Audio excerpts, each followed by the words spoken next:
Helicopter show.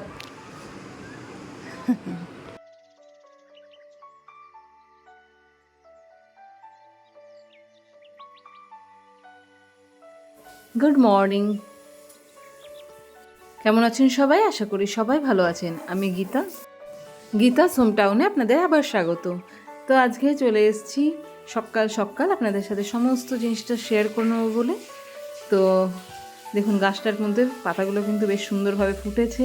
আর আমি কিন্তু সকাল সকাল ভালোভাবে বেডটাকে একদম পরিষ্কার করে নিয়ে ব্রেকফাস্ট রেডি করে নিয়েছিলাম। এই টিফিনটা অর্চিকে স্কুলেও দিয়েছিলাম। তো না, ভিডিও বানাবার জন্য আমি একটা এই স্ট্যান্ডের অর্ডার করেছিলাম, কিন্তু এই স্ট্যান্ডটা কিন্তু এর মধ্যে ফোনটা ভালোভাবে হোল্ড করতে পারছে না, আবার ব্যান্ড হয়ে যাচ্ছে ধরলে। তো এটা 231 মতো, না 275 বা এরকম কিছু নিয়েছিল প্রাইস। তো যেহেতু এটাতে হচ্ছে না তাই এটা চেঞ্জ করব। তো অর্চিকে স্কুলে দিয়ে গেছিলাম রিলায়েন্সে শপিং করার জন্য। তো ওখান থেকে নিয়ে এসেছি হচ্ছে চকলেট আর পিৎজা ব্রেড নিয়ে এসেছি, একটা মগ নিয়ে এসেছি, আর কিছুটা চাল নিয়ে এসেছি, আর 2 প্যাকেট মতো চকলেট এনেছি। এই সমস্ত জিনিস, ডিটারজেন্ট নিয়ে এসেছি, কয়েকটা সোপ নিয়ে চলে এসেছি। তো সমস্ত জিনিসগুলো এক জায়গায় বের করে নিয়েছি। আচ্ছা, এই গরমের জন্য আমি কয়েকটা ওয়াটারমেলন নিয়ে নিয়েছিলাম, কারণ কি বাজারে দেখলাম যে ওয়াটারমেলনগুলো পুরো রোদে থাকছে। তো শপিং মলের মধ্যে জিনিসগুলো একটু ঠান্ডার মধ্যে থাকে, তো দেখলাম যে এই জিনিসটা বেশ ভালো হবে, তাই জন্য আমি এখানে নিয়ে নিয়েছিলাম। আর উঠছি যেহেতু প্রত্যেক দিনের কাজ পুজো দেওয়া স্কুল থেকে এসে, তো স্কুল থেকে আসার পরে একটু পুজো দিতে বসে পড়েছে। আর এদিকে সারাদিনের কাজকর্মের পরে ওর পড়াশোনার সময় তো আর ভিডিও করতে পারি না, কারণ ওর ডিস্টার্ব ফিল করে। তো যখন এবার ফাঁকা হয় সেই টাইমটাই ভিডিওগুলো করি। তো সন্ধ্যাবেলা ও বলছিল অনেক দিন ধরে যে একটা ব্যাট কিনবো, তো আমি অতটা কেয়ার করছিলাম না, কারণ কি ও ডান্স শেখে। তো ডান্সটাতে আমি বললাম চারিদিকে যদি মন দেয় তাহলে পড়াশোনাটা সেরকমভাবে হচ্ছে না। তো সেই কারণে আমি বললাম যে আর ডান্সটাই করো।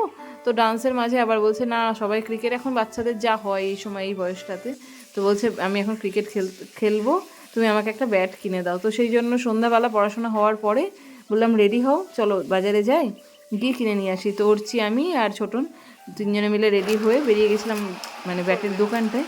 স্পোর্টসের দোকানে গিয়ে ব্যাটগুলো সব দেখছি। একদিনই তো একবারই তো ব্যাট কিনে দেবে, কোনোদিন থেকে না আর কিনবো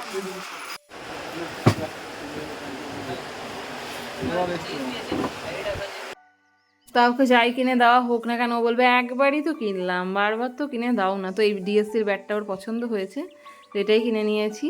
তো একটুখানি এদিকে ওদিকে সমস্ত কিছু দেখলাম, সমস্ত ব্যাটগুলো দেখার পরে কিনে নিয়েছি। তো সামনে একটা আয়না ছিল, আমি বলছি যাই এখানে একটু নিজের ভিডিওটা করি। তো এই যে ব্যাটটা ওর এই কিনে নিয়েছে। এবার ওখান থেকে বেরিয়ে আমরা ওই বেরোলে পরে একটু ভাবি যে যাই একটু এদিক ওদিক ঘুরে তারপরে বাড়ি যাব, কারণ কি তেমনভাবে বেরোনো হয় না, কারণ কি অফিসের কাজে 3-4 দিন মতো বাইরে থাকে। তো সেই সময় আর ঘর থেকে আমি একেবারেই বার হই না।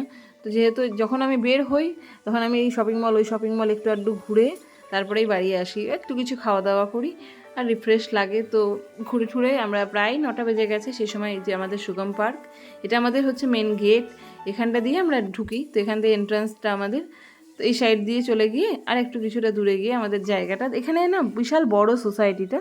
তো আপনি যদি চান এখানে বেশ অনেকক্ষণ কিন্তু ওয়াকিং করা যাবে। যখন লকডাউন ছিল আমাদের কিন্তু মানে মানে বাইরে বেরোনো মানা ছিল, কিন্তু যদি কোনো মানুষ চায় ওয়াকিং করবো তো সে গোটা সোসাইটিটা হেঁটে শেষ করতে পারা যায় না, এতটা মানে আমাদের রাস্তাটা মানে মানে অনেকটা জায়গা জুড়ে এই সোসাইটিটা। তো আমাদের এইখানটা দিয়ে চলে আসলাম। এখন আমরা ক্লাবটা পার করবো। আমি আর একটা ভিডিওতে আমাদের ক্লাবটা দেখিয়েছিলাম, কিন্তু সেটা দিনের বেলা ছিল, এটা রাতের বেলা। তো দেখুন ক্লাবের লুকটা ঠিক এরকম টাইপের। তো এই ক্লাবের মধ্যে কিন্তু বিয়েবাড়ি সমস্ত অনুষ্ঠান, ডান্স সমস্ত কিছু হয়, আর উপরে কিন্তু একটা সুইমিং পুলও আছে। তো এখন যারা চায় অনেকে আবার খেলে এই সময় ভেতরে এমনি যা যা খেলার ইনডোর গেমগুলো খেলে। তো এখানে এসে ও ব্যাগটা খুলে দেখছে যে দেখি কীরকম কী হয়েছে না হয়েছে। তো বলছে মা একটা ওপেনিং ভিডিও করো, দেখবো। তো ভিডিওটা দেখে নিয়ে ওর ভীষণ পছন্দ। এবার মানুষের কি বাচ্চাগুলো খুব চঞ্চল হয়ে গেছে আজকাল। ওরছি যদিও শান্ত ভদ্র ছেলে, ও সমস্ত কথা শোনে। ও কিন্তু একটা গুণ ওর মধ্যে ভীষণ যে ও সব কথা শোনে।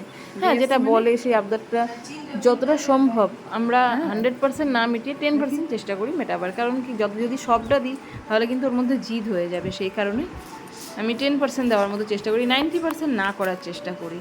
তো ব্যাট নিয়ে এসছে, ব্যাট নিয়ে বলছিল খেলতে যাবে। তো আমি বললাম না আজকে ব্যাট নিয়ে খেলতে হবে না, আজকে যা ইয়ে কর, কিন্তু না, কোনো রকমে বললো যে মা একদিন খেলে নি। বললাম হ্যাঁ যা, তো এই যে ব্যাট নিয়ে খেলছে, ও ব্যাটিং করছে, বলটা কিন্তু অনেক দূরে দূরে গিয়ে পড়ে, তো ব্যাট এমন দূরে গিয়ে ব্যাট মানে বলটা পড়েছে, ওইখানে 4বার করে রান নিয়ে নিচ্ছে দেখলাম, দৌড়াদৌড়ি করে। এই যে ব্যাট গেছে, ওই যে ও দৌড়াচ্ছে, রান নিচ্ছে।